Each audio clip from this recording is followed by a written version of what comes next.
Bonjour, je vais vous parler aujourd'hui du 6e chakra, le chakra du 3e œil, donc qui se situe entre les sourcils.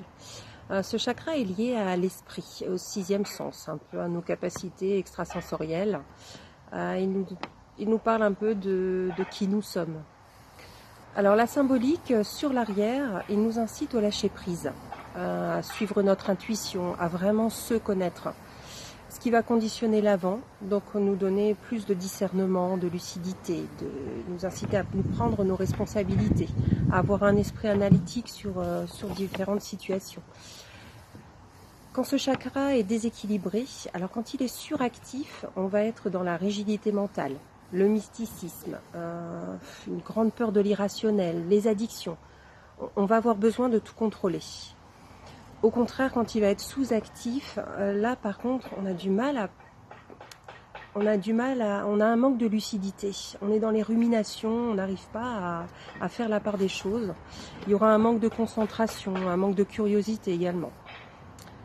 Les parties du corps impactées par ce chakra du 3e œil, donc on a tout ce qui est système endocrinien, l'hypophyse, donc c'est ce qui est lié un peu à la croissance ou aux menstruations. Tout ce qui va être le cerveau, les yeux, les sinus. Alors justement au niveau des maladies, les maladies émotionnelles qu'on peut avoir quand ce chakra est déséquilibré, donc tout ce qui est stress bien évidemment, les obsessions, la paranoïa, tout ce qui est cauchemar aussi, les troubles de l'apprentissage aussi sont liés à un déficit dans ce chakra. Tout ce qui est maladie physique, donc ça va être évidemment les migraines, les sinusites, les problèmes de vue, tout ce qui va être convulsions, troubles de la croissance aussi. Alors les remèdes maintenant. Donc ce chakra, c'est le chakra de couleur indigo. Donc pareil, comme pour les autres chakras, on essaye de visualiser entre nos sourcils une belle boule de couleur indigo et on voit ce qui se passe. Donc si la couleur est fuyante ou si elle ne se fixe pas, c'est qu'il y a certainement un déséquilibre. Donc portez de l'indigo, regardez de l'indigo. Et puis, alors d'autres remèdes, si vous êtes plus lithothérapie, tout ce qui est les pierres bleues ou violettes, donc améthyste, saphir, le lapis lazuli, ces pierres sont très bien pour régénérer un petit peu ce chakra. Au niveau des huiles essentielles, on a l'encens, l'oliban, qui sont parfaits aussi pour pouvoir méditer, développer un petit peu ses capacités extrasensorielles. La sauge, le romarin. Si vous êtes dans la confusion mentale, essayez la nette.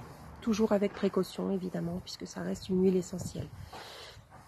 Au niveau des activités qu'on peut faire pour soulager un petit peu ce chakra, là on est dans la méditation. Voilà, c'est le chakra lié à l'esprit, donc méditez, relâchez un peu l'esprit, pensez à lâcher prise, visualisez aussi. Ce chakra permet vraiment la visualisation, donc quand vous êtes en méditation, pensez à visualiser des choses, relativiser. C'est pas évident, je le sais, mais essayez de relativiser, d'être dans le lâcher prise. Exposez-vous au soleil aussi, avec précaution, bien entendu, mais le soleil ça fait du bien aussi. Par contre, si votre mental est vraiment très très fort, pensez aussi à bien vous ancrer. Donc là, on retourne au premier chakra, le chakra racine. Voilà, quand vous sentez que vraiment vous partez dans les ruminations, vous êtes trop dans le mental, pensez à prendre le temps de vraiment bien vous ancrer dans le sol. Le mantra associé à ce chakra, c'est le Om. Je vois, je suis mon intuition. Et la fréquence sacrée, c'est le 963 Hz. Voilà tout ce que j'avais à vous dire sur ce chakra du 3e œil. Je vous souhaite une bonne journée. À bientôt.